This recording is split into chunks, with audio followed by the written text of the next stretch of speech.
Welcome to my YouTube channel. ಯಾರೆಲ್ಲ ನನ್ನ ವಿಡಿಯೋನ ಫಸ್ಟ್ ಟೈಮ್ ನೋಡ್ತಾ ಇದ್ದೀರೋ ದಯವಿಟ್ಟು ನನ್ನ ಚಾನಲ್ನ ಸಬ್ಸ್ಕ್ರೈಬ್ ಮಾಡ್ಕೊಳ್ಳಿ. ವಿಡಿಯೋ ಇಷ್ಟ ಆಗಿದ್ದರೆ ಒಂದು ಲೈಕ್ ಕೊಡೋದನ್ನು ಮರಿಬೇಕು.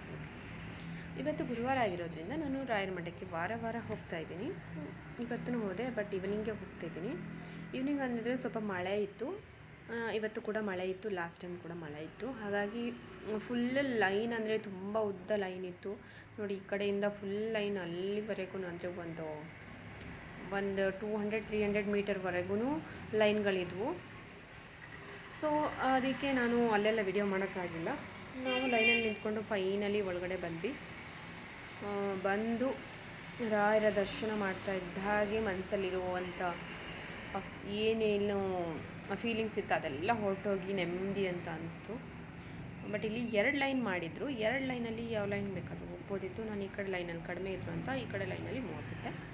ಅಂದರೆ ಫ್ರಂಟಿಂದ ಈಸಿಯಾಗಿ ಬೇಗ ಹೋಗಿ ಒಂದು ವೀಡಿಯೋನ ಪಟ್ಟಂತ ಮಾಡ್ಕೋಬೋದು. ರಾಯರನ್ನ ಚೆನ್ನಾಗಿ ನೋಡ್ಬೋದು. ಹತ್ರದಿಂದ ನೋಡೋ ಇದು ಖುಷಿ ಇದೆಯಲ್ಲ, ಅದು ತುಂಬ ಇದಿರುತ್ತೆ ಅಂತ ಹಾಗೆ ಹೋಗಿ ನೋಡಿದೆ. ಕೆಲವೊಬ್ರು ಏನು ಮಾಡ್ತಾರೆ ಅಂದರೆ ಮೂವ್ ಆಗಲ್ಲ, ತುಂಬ ಹೊತ್ತಲ್ಲೇ ನಿಂತ್ಕೊಂಡು ಪ್ರೇ ಮಾಡ್ತಿರ್ತಾರೆ.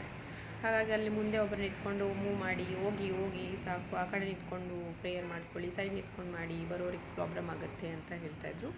ಬಟ್ ಕರೆಕ್ಟು, ಯಾಕಂದರೆ ನಾವು ಅಲ್ಲೇ ನಿಂತ್ಕೊಂಡ್ಬಿಟ್ರೆ ಪಾಪ ಹಿಂದೆ ಇರೋರು ಮಕ್ಕಳು ಎಲ್ಲ ಕರ್ಕೊಂಡ್ಬಂದಿರೋರು ಇದ್ದಾರೆ. ಮಳೆ ಬೇರೆ ಬರ್ತಾಯಿತ್ತು, ಎಷ್ಟೊತ್ತು ಅಂತ ಹೊರಗಡೆ ಮಳೆಯಲ್ಲಿ ನೆನ್ಕೊಂಡಿರೋಕ್ಕಾಗುತ್ತಲ್ವ. ಸೊ ಹಾಗಾಗಿ ಅವರು ಹೇಳ್ತಿರೋದು ಕರೆಕ್ಟಾಗಿತ್ತು. ಆದರೆ ಅದೇ ಥರ ಫಾಲೋ ಮಾಡ್ತಾಯಿದ್ರು.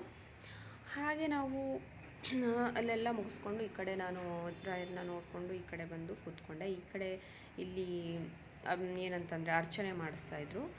ಅಲ್ಲಿನೂ ಹೋಗಿ ನಾನು ಮಂಗಳಾರತಿ ತೊಗೊಂಡು ರಾಯರನ್ನು ಬೇಡಿಕೊಂಡು ಬಂದು ಕೂತ್ಕೊಂಡು ಸ್ವಲ್ಪ ಹೊತ್ತು ಧ್ಯಾನ ಮಾಡಿದೆ. ಎಲ್ಲ ಅಂದರೆ ನಾನು ಒಬ್ಬಳೇ ಇರಲಿಲ್ಲ, ತುಂಬ ಜನ ಇದ್ದರು. ತುಂಬ ಜನದಲ್ಲಿ ಎಲ್ಲರೂ ಕೂತ್ಕೊಂಡು ರಾಯರನ್ನ ಬೇಡ್ಕೊಳ್ತಾಯಿದ್ರು. ಹಾಗೆ ನಾನು ಕೂಡ ಅಲ್ಲೇ ಸ್ವಲ್ಪ ಹೊತ್ತು ಕೂತ್ಕೊಂಡು ಧ್ಯಾನ ಮಾಡಿದೆ. ಯಾಕಂದರೆ ಎಷ್ಟೇ ಟೆನ್ಷನ್ ಇರಲಿ, ಏನೇ ಇರಲಿ, ದೇವಸ್ಥಾನಕ್ಕೆ ಅಂತ ಹೋಗ್ತೀವಲ್ಲ, ಆ ದೇವಸ್ಥಾನಕ್ಕೆ ಹೋದಾಗ ಮೈಂಡ್ ಹೆಂಗಿರುತ್ತೆ ಅಂದರೆ ತುಂಬ ಫ್ರೀ ಆಗಿಬಿಡುತ್ತೆ. ಏನಿತ್ತಲ್ಲ ಆ ಟೆನ್ಷನ್ಸು ಅದಿರೋದಿಲ್ಲ ಮೈಂಡಲ್ಲಿ, ತುಂಬ ಫ್ರೀ ಆಗಿಬಿಟ್ಟಿರ್ತೀವಿ. ಈಗ ನೀವೆಲ್ಲರೂ ಅದನ್ನು ಗಮನಿಸಿರ್ತೀನಿ ಅಂದ್ಕೊತೀನಿ.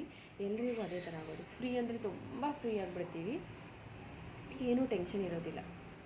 ಏನೇ ಟೆನ್ಷನ್ ಇದ್ರೂ ಅಲ್ಲಿ ಹೋಗ್ತಾ ಇದ್ದಾಗ ಅದು ಫ್ರೀ ಆಗಿ ಹೋಗ್ಬಿಡುತ್ತೆ. ಸೊ ಆ ಥರ ನಾನು ತುಂಬ ಹೊತ್ತು ಕೂತ್ಕೊಂಡೆ. ನನಗೆ ತುಂಬ ಫೀಲ್ ಆಯಿತು. ಯಾಕಂದರೆ ಅಷ್ಟು ನೆಮ್ಮದಿ ಸಿಗೋದು ಅಲ್ಲಿ ಮಾತ್ರ ಅಂತ ಅನಿಸುತ್ತೆ. ಹಾಗೆ ಎಲ್ಲ ಧ್ಯಾನ ಮುಗಿಸ್ಕೊಂಡು ಅಲ್ಲೇ ಕೂತಲ್ಲೇ ನಾನು ಪ್ರದಕ್ಷಿಣೆ ಹಾಕ್ಕೊಂಡು ಹಾಗೆ ಹೊರಡೋಣ.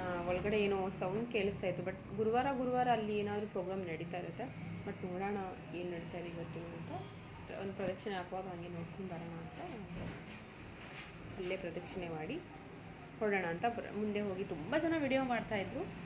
ಬಟ್ ನಾನು ಸ್ವಲ್ಪ ವಿಡಿಯೋಗೂ ಆಗುತ್ತೆ, ನಾನು ನೋಡಬೇಕು ಅಂತೇಳಿ ನಾನು ಪ್ರೇಯರ್ ಆದಮೇಲೆ ಯಾರ ಹತ್ರ ಹೋಗಿ ಚಿಕ್ಕದಾಗಿ ವಿಡಿಯೋನೂ ಮಾಡಿದೆ. ಮನಸ್ಸಲ್ಲಿ ಪ್ರೇಯರು ಕೂಡ ಮಾಡಿದೆ. ಹಾಗೆ ಅದನ್ನು ಮುಗಿಸ್ಕೊಂಡು ನಾನು ತುಂಬ ನನ್ನ ಫ್ರೆಂಡ್ ಒಬ್ಬರು ಬರೋರಿದ್ದರು. ನನ್ನ ಫ್ರೆಂಡ್ ಬರ್ತಾರೆ ಅಂತ ನಾನು ವೆಯ್ಟ್ ಮಾಡ್ತಾಯಿದ್ದೆ. ಬಟ್ ನಾನು ಅವ್ರು ಲೈನಲ್ಲಿ ಬರ್ತಾರಲ್ಲ ನಂಗೆ ಗೊತ್ತಾಗುತ್ತೆ ಅಂತ ನಾನು ನೋಡ್ತಾ ಇದ್ದೆ. ಬಟ್ ಅವ್ರು ಲೈನಲ್ಲಿ ಬಂದಿಲ್ಲ. ಅಂದರೆ ಬಂದರೂ ಕೂಡ ಬಟ್ ನನಗದು ಅಬ್ಸರ್ವ್ ಮಾಡಿಲ್ಲ ನಾನು, ಯಾಕಂದರೆ ನಾನು ನೋಡೇ ಇಲ್ಲ ಅವ್ರು ಬಂದರು ಅಂತ. ಬಟ್ ಅವರಲ್ಲಿ ಬಂದಿರ್ತಾರೆ. ಆಮೇಲೆ ನಾನು ಅವ್ರು ಬಂದಿಲ್ವಲ್ಲ ಅಂತ ನಾನು ಇಲ್ಲಿ ವೆಯ್ಟ್ ಮಾಡ್ತಾಯಿದ್ದೆ ನಿಂತ್ಕೊಂಡು, ಬರ್ತಾರಾ ಅಂತ. ಯಾಕಂದರೆ ತುಂಬ ಉದ್ದ ಲೈನ್ ಇತ್ತಲ್ಲ, ಆವಾಗ ಅವ್ರು ಮತ್ತು ಎಲ್ಲಿ ಲಾಸ್ಟಲ್ಲಿ ಬಂದು ಎಲ್ಲಿ ನಿಂತ್ಕೊಂಡಿದ್ದಾರೋ ಗೊತ್ತಿರಲಿಲ್ಲ. ಅದಕ್ಕೆ ನಾನು ವೆಯ್ಟ್ ಮಾಡ್ತಾಯಿದ್ದೆ. ಆಮೇಲೆ ನೋಡಿದ್ರೆ ಅವರು ಕಾಲ್ ಮಾಡಿ ಹೇಳ್ತಾರೆ, ಬನ್ನಿ ನಾನು ಇಲ್ಲಿದ್ದೀನಿ ಅಂತ. ಗೊತ್ತಿಲ್ಲ ಯಾವ ಇದರಲ್ಲಿ ಅವ್ರು ಒಳಗಡೆ ಹೋದರು ಅಂತ. ನಾನು ಅಷ್ಟು ಅಬ್ಸರ್ವ್ ಮಾಡ್ತಾಯಿದ್ದೆ. ಬಟ್ ಗೊತ್ತಿಲ್ಲ, ಒಳಗಡೆ ಹೋಗಿಬಿಟ್ಟಿದ್ದಾರೆ. ಒಳಗಡೆ ಹೋಗಿ ಅಲ್ಲಿ ಕೊಳಲಿನ ನಾದ ನುಡಿಸ್ತಾಯಿದ್ರು, ಅದನ್ನು ಕೇಳ್ಕೊಂಡು ಕೂತಿದ್ದಾರೆ. ಯಾಕಂದರೆ ಅದು ತುಂಬ ನೆಮ್ಮದಿ ಕೊಡ್ತಾಯಿತ್ತು. ಸೊ ಅಲ್ಲಿ ಹೋಗಿ ಕೂತ್ಕೊಂಡು ಅವರು ಕೇಳಿಸ್ಕೊತಾಯಿದ್ರು, ಬನ್ನಿ ಅಂತಂದರು. ಆಮೇಲೆ ನಾನಿಲ್ಲಿ ಮಂಗಳಾರತಿನ ತೊಗೊಂಡು, ನೀವು ನೋಡಿರ್ತೀರ ಮಂಗಳಾರತಿ ಇಟ್ಟಿರ್ತಾರೆ, ಮಂಗಳಾರತಿ ತೊಗೊಂಡು ಹಾಗೆ ನಾನು ಒಳಗಡೆ ಹೋದೆ. ನೋಡಿ ಇಲ್ಲಿ ಲಾಸ್ಟ್ ಟೈಮ್ ಭರತನಾಟ್ಯ ಇತ್ತು. ಹಾಗೆ ಈ ಸಲ ಏನಿದೆ ಅಂತಂದರೆ ಈ ಸಲ ಕೊಳಲಿನ ನಾದ ಇಟ್ಟಿದ್ದಾರೆ. ಅದರ ಅರ್ಥ ಹೇಳಿಬಿಟ್ಟು ಅವ್ರು ನುಡಿಸ್ತಾ ಇದ್ದಾರೆ. ಬಟ್ ಕೇಳೋಕ್ಕೆ ತುಂಬ ಚೆನ್ನಾಗಿದೆ. ತುಂಬ ಜನ ಕೂತಿದ್ರು ಕೂಡ ಅಲ್ಲಿ ಕೇಳಿಕೊಂಡು. ನಾವು ಕೇಳೋಣ ಒಂದು ಸ್ವಲ್ಪ, ಓಕೆನಾ?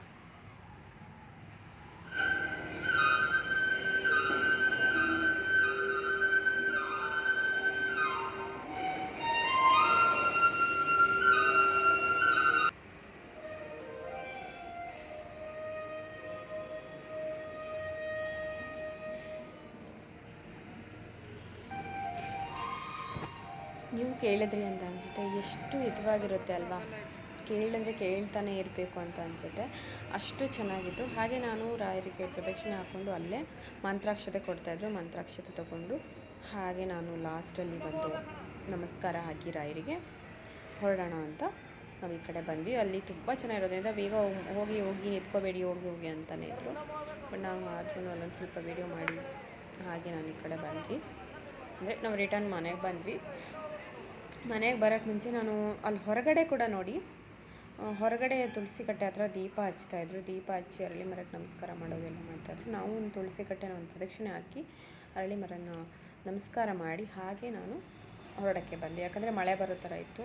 ಸೊ ಬೇಗ ಹೊರಟ್ಬಿಡೋಣ ಅಂತ ಬಂದು, ಇಲ್ಲೆಲ್ಲ ಅಂದರೆ ಫೋಟೋ ಅವೆಲ್ಲ ಮಾರಕ್ಕೆ ಇಟ್ಕೊಂಡಿರ್ತಾರೆ, ಎನಿ ಟೈಮ್ ಇರುತ್ತೆ.